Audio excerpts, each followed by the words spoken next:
Formula ఈ car రేస్లో BRS working president మాజీ మంత్రి కేటీఆర్ ను 7 గంటల పాటు ఈడీ విచారించింది. ఉదయం 10:30 తర్వాత హైదరాబాద్ బషీర్బాగ్లోని ఈడీ ఆఫీసులో విచారణకు అటెండ్ అయ్యారు కేటీఆర్. లీగల్ టీంకు అనుమతి లేకపోవడంతో ఒక్కరే ఈడీ ఆఫీసుకు వెళ్లారు. ఫెమా యాక్ట్ నిబంధనల ఉల్లంఘనపై కేటీఆర్ ను ప్రధానంగా ప్రశ్నించింది ఈడీ.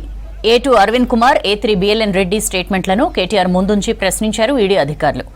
ఆర్థిక లావాదేవీలు, ఆర్బీఐ నిబంధనల అతిక్రమణపై కూపీలాగారు. విదేశీ అకౌంట్లకు నగదు బదిలీపై ఆరా తీశారు. బ్యాంక్ అధికారులు ఇచ్చిన స్టేట్మెంట్ ను కేటీఆర్ కు చూపించారు.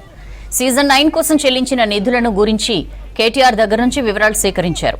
ఏస్ నెక్స్ట్ జెన్ సంస్థ సీజన్ 9 కోసం ఎంత చెల్లించింది, ప్రభుత్వం ఎంత చెల్లించింది అనే వివరాలను రికార్డు చేశారు ఈడీ అధికారులు. ఈడీ విచారణకు పూర్తిగా సహకరిస్తానని చెప్పారు కేటీఆర్. ఈ విచారణకు 5 నుంచి 10 కోట్లు ఖర్చు చేస్తున్నారు. ఈడీ విచారణ కోసం తనపై ఖర్చు చేసే డబ్బులతో రైతులను ఆదుకోవచ్చన్నారు. సీఎం రేవంత్ తో లై డిటెక్టర్ టెస్ట్ కు తాను రెడీ అన్నారు కేటీఆర్. ముఖ్యమంత్రి రేవంత్ రెడ్డికి నేను ఒక మాట చెప్పదలుచుకున్నాను. రేవంత్ రెడ్డి గారు, మీరు మీ కక్ష సాధింపు చర్యల్లో భాగంగా మీ మీద ఏసీబీ కేసు ఉన్నది కాబట్టి నా మీద ఏసీబీ కేసు బనాయించినావు, నీ మీద ఈడీ కేసు అయింది కాబట్టి నా మీద ఈడీ కేసు పెట్టినావు. ఏమి ఇబ్బంది లేదు, నువ్వంటే దొరికినోనివి, నేనంటే నిజాయితీ పరుణ్ణి, ధైర్యం ఉన్నని కాబట్టి ఎదుర్కొంటా. కానీ ఈ 5 కోట్లు 10 కోట్లు ప్రజాధనం ఏదైతే వృధా అవుతున్నదో ఆ 10 కోట్ల రూపాయలతో బ్రహ్మాండంగా ఇంకొక 500 మంది రైతులకు రుణమాఫీ చేయొచ్చు. ఆ 10 కోట్ల రూపాయలతో దాదాపు 2500 మంది పెద్ద మనుషులకు పెన్షన్లు ఇవ్వచ్చు. అందుకే రేవంత్ రెడ్డి గారికి నేను ఒక ఆఫర్ ఇస్తా ఉన్నా. రేవంత్ రెడ్డి గారు, నీకు నిజాయితీ ఉంటే, నీకు ధైర్యం ఉంటే ఒక పని చేద్దాం. నేను తయారుగా ఉన్నా, నువ్వు ముందుకు రా, జడ్జి గారు ముందు కూర్చుందాం. ఏసీబీ జడ్జి అయినా, హైకోర్టు న్యాయమూర్తి గారైనా, లేదా మీకు ఇష్టమైన న్యాయమూర్తి ఎవరి ముందైనా కూర్చుందాం. మీ మీద ఏసీబీ కేసు ఉంది, నా మీద ఏసీబీ కేసు ఉంది. నీ మీద ఈడీ ఛార్జ్ షీట్ చేసింది, నా మీద ఈడీ విచారణ జరుగుతున్నది. మీరు మొత్తం ఈ టీవీలు అన్నీ ఉన్నాయి కదా, మొత్తం మీడియా ఉంది కదా, లైవ్ టీవీ పెట్టండి. నేను రేవంత్ రెడ్డి గారు ఇద్దరం కూర్చుంటాం న్యాయమూర్తి ముంగట. మీరు ఏ ప్రశ్నను అడగండి కేసుకు సంబంధించి, ఆయన కేసు నా కేసు. ఇద్దరికి లై డిటెక్టర్ పరీక్ష పెట్టండి. ఇద్దరికి కూడా లై డిటెక్టర్ పరీక్ష పెట్టండి.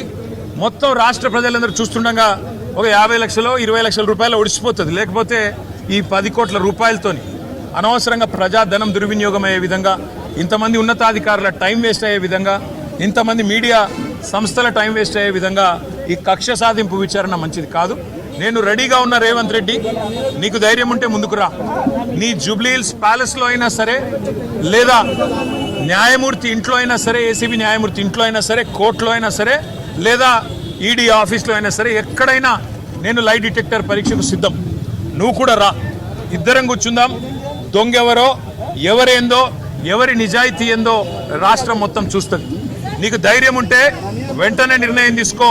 డేట్ నువ్వే చెప్పు, టైం నువ్వే చెప్పు, ప్లేస్ నువ్వే చెప్పు, నేను వస్తా. నిజాయితీగా నా చేయిస్తా. నువ్వు లై డిటెక్టర్ పరీక్ష పెట్టి నువ్వు కూడా పెట్టుకొని కూర్చో. ఎవరు ఏందో రాష్ట్ర ప్రజలకు తేలుతుంది. సరే, ఈ కేసు విషయానికే వస్తే విచారణ జరుగుతూ ఉంది. ఇప్పుడే నేను చెప్పాను, విచారణకు ఇంకా ఎన్నిసార్లు రమ్మన్నా వస్తా. ఎన్ని ప్రశ్నలు అడిగినా సమాధానం చెప్తా. ఎన్ని రకాల పరీక్షలు పెట్టినా భరిస్తా. ఎందుకంటే నిజం, నిజాయితీ అల్టిమేట్గా గెలుస్తుంది. న్యాయం, ధర్మం గెలుస్తుంది. హైకోర్టులు ఉన్నాయి, సుప్రీంకోర్టులు ఉన్నాయి, లోకల్ కోర్ట్స్ ఉన్నాయి. న్యాయమూర్తుల మీద విశ్వాసం మాకుంది. ముమ్మాటికి ఈరోజు కాకపోతే ఇంకో 4 రోజులకు వాస్తవాలు ప్రజలకు తెలుస్తాయి. తప్పకుండా న్యాయం గెలుస్తుందనే విశ్వాసం నాకుంది. మాకు ఇవాళ ఇక్కడ ఇంతమంది వచ్చి సహకరించిన మా మిత్రులు, మా పార్టీ నాయకులు, మా కార్యకర్తలు, మా మీడియా మిత్రులు అందరికి హృదయపూర్వకంగా ధన్యవాదాలు. మనం తప్పు చేయలేదు, తప్పు చేయబోము. ఎట్టి పరిస్థితుల్లో ఇంత అరపైసా అవినీతి కూడా జరగలేదు.